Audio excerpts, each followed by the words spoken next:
Bom dia, amigos queridos. É uma grande alegria estarmos aqui novamente em mais um dia de leitura, reflexões, nessa playlist que leva o nome do livro em que, no momento, todos nós nos debruçamos para aprendermos cada dia um pouquinho mais com Emmanuel, o Espírito que nos trouxe o livro. Pão Nosso, pela psicografia de Chico Xavier. A cada dia, rogamos a Deus as bênçãos da proteção, da compreensão, da luz necessária para que se faça dentro de nós, para que cada vez mais possamos discernir tudo aquilo que precisamos e necessitamos modificar, com muita coragem sempre.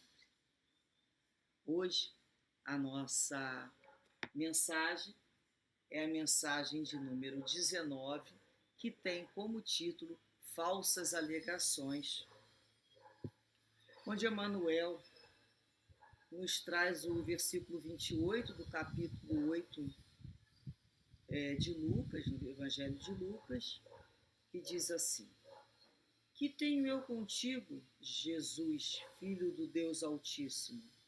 Peço-te que não me atormentes. E a partir de agora, Emmanuel vai fazer suas considerações, as suas profundas e belas reflexões. O caso do espírito perturbado que sentiu a aproximação de Jesus, recebendo-lhe a presença com furiosas indagações, apresenta muitos aspectos dignos de estudo. A circunstância de suplicar ao Divino Mestre que não o atormentasse requer muita atenção por parte dos discípulos sinceros. Quem poderá supor o Cristo capaz de infligir tormentos a quem quer que seja? E no caso trata-se de uma entidade ignorante e perversa que nos íntimos desvarios muito já padecia por si mesma. A vizinhança do mestre, contudo, trazia-lhe claridade suficiente para contemplar o martírio da própria consciência atolada num pântano de crimes e defecções tenebrosas. A luz castigava-lhe as trevas interiores e revelava-lhe a nudez dolorosa e digna de comiseração. O quadro é muito significativo para quantos fogem das verdades religiosas da vida, categorizando-lhe o conteúdo à conta de amargo elixir de angústia e sofrimento. Esses espíritos indiferentes e gozadores costumam afirmar que os serviços da fé alagam o caminho de lágrimas, enevoando o coração. Tais afirmativas, no entanto, denunciam-nos, em maior ou menor escala, são companheiros do irmão infeliz que acusava Jesus por ministro de tormentos. É uma lição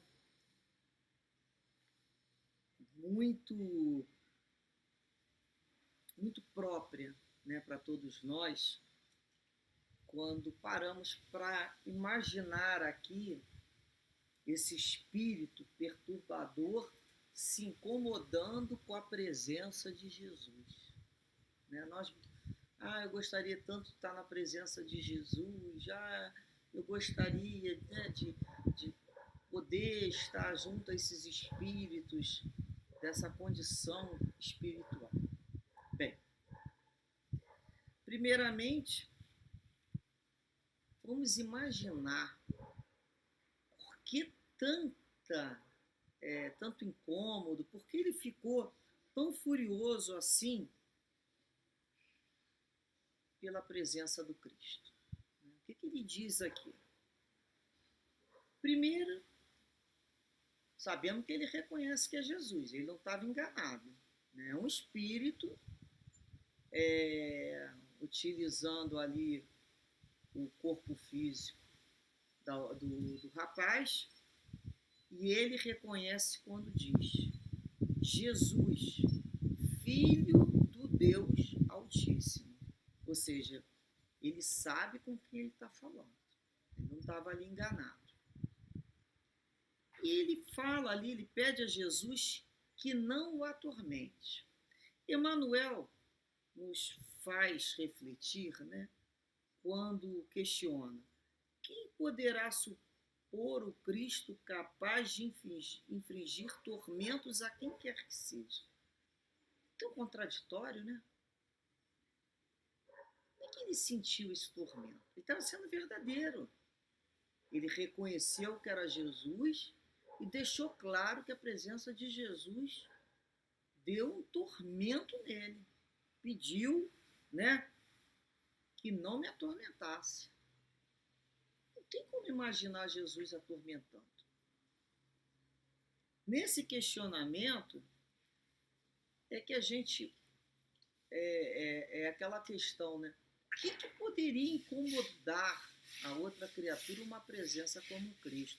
Então, na realidade, o próprio espírito perturbado, ele já vivia dentro de si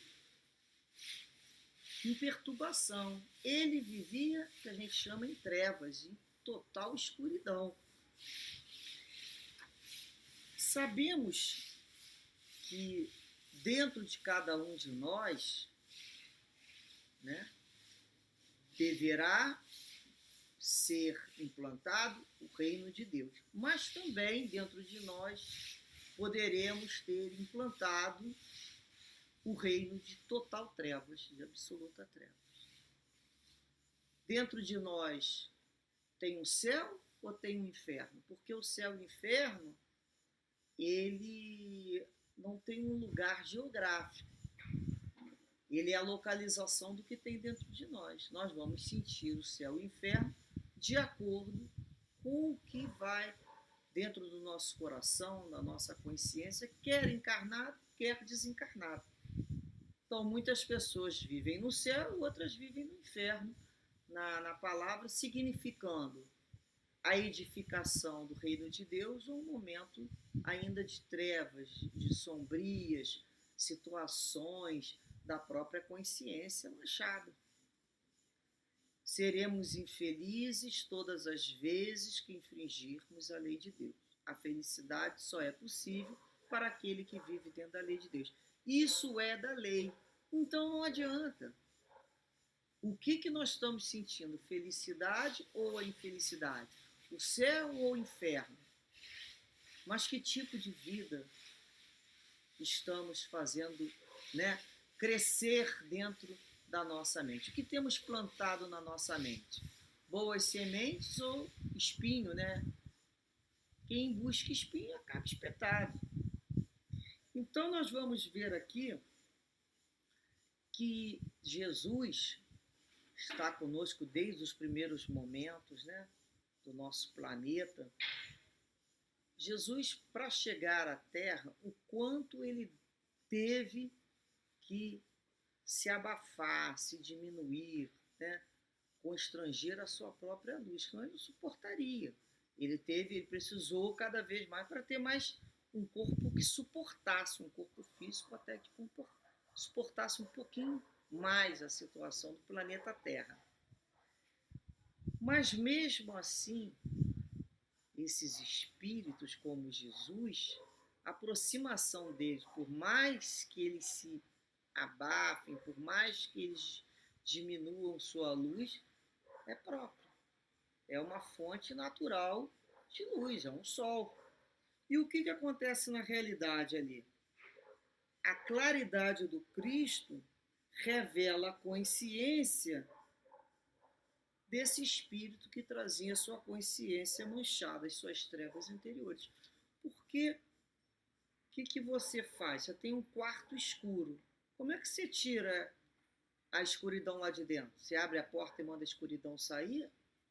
Mas não vai conseguir nada. Mas se você pegar uma luzinha pequenininha de uma lamparina e botar lá dentro, espantou a escuridão. Você já criou luz. Então vejamos, toda vez que um espírito luminoso se aproxima daquele que vive sob trevas, ele notoriamente vai perceber a diferença, vai adentrar dentro dele. Então essa luz, de uma certa maneira, começa a lhe invadir a alma, a sua consciência. E esse quadro nos faz pensar em quantos de nós fogem da ideia de Jesus, do Evangelho, do estudo de si mesmo, porque são fugitivos da luz. É aquela hora que a criatura busca lá, né, a sua casinha, o seu lugar seguro, bem escurinho, para se esconderem de si mesmo, das suas consciências. Nós vemos aquelas criaturas que gostam de ficar no quarto escuro. Ah, deixa eu ficar aqui no quarto escuro, a luz vai me incomodar. Né? Alguns têm problema mesmo, mas outros querem ficar ali, paralisados naquela situação. E a gente abre a janela para o sol entrar, para o vento entrar e limpar tudo. Não é assim? Cada um vai ter um comportamento. Nós lembramos aqui do livro Céu e Inferno, no capítulo, na parte 2ª, capítulo 7, que nos fala sobre os espíritos endurecidos. E um espírito que nós sabemos, né, que ele é um espírito que estava sendo, ele dizia, castigado pela luz, quando ele foi chamado na reunião. Primeira coisa que ele disse, né? Ele não queria nada com aquele grupo ali e livrai-me dessa odiosa luz. Chamou a luz de odiosa. Que luz era aquela? A luz dos participantes que estavam buscando ali ajudá-lo. E ele fala assim: a luz me ofusca e penetra, como uma flecha pontiaguda, a sutileza do meu ser. O ser fluídico, né? Ele é um espírito, então ele sentia que aquela luz penetrava dentro dele. E realmente a doutrina espírita é essa luz, né, que a bondade de Jesus, do Consolador, nos proporcionou.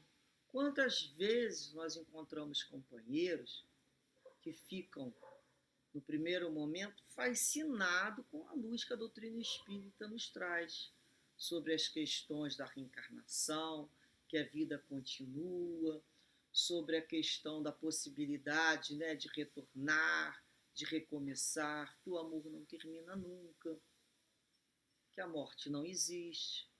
Mas quando chega naquela parte do conhece a ti mesmo, veja as virtudes que você ainda não tem, tenta fazer a conquista, lembrar que Jesus nos ensinou que o esforço é individual e próprio de cada um e que a salvação ocorre da criatura com ela mesma.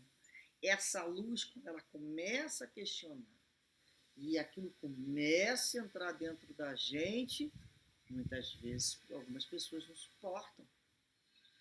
Então não suportam a ideia de Jesus, não suportam do Evangelho, porque como aquela lição, né, algo que Emmanuel nos traz, alguns espíritos afirmam que a serviço de fé alagam o caminho de lágrimas, enevoando o coração, porque faz chorar, porque mexe dentro dela.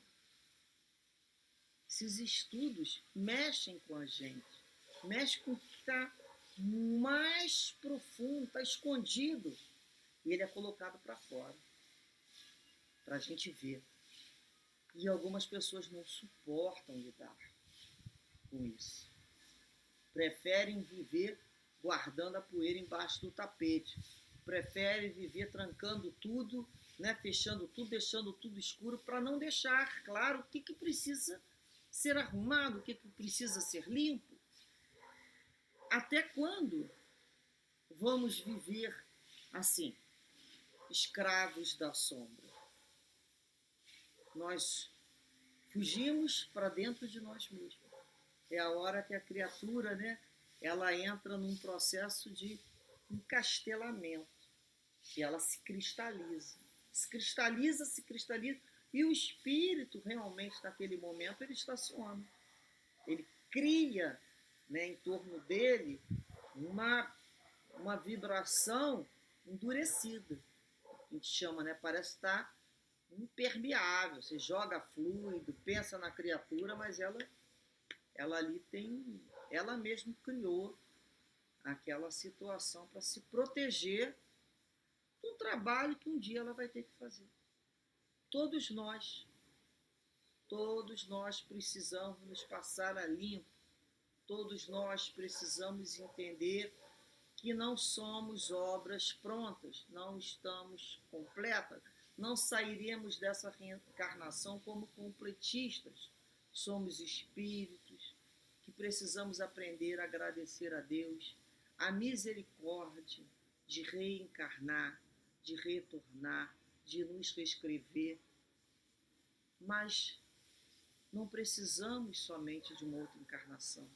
Precisamos da coragem de reencarnarmos nessa própria vida mesmo. Quantas vezes forem necessárias, a gente precisa olhar para a gente e falar, olha a luz que me chegou quando eu li isso aqui. Olha, quando isso aqui me fez pensar o quanto que eu estou paralisada nesse raciocínio religioso. Às vezes, nosso raciocínio religioso está paralisado há séculos atrás. Nós estamos agindo como ainda, né, aquelas criaturas completamente embrutecidas.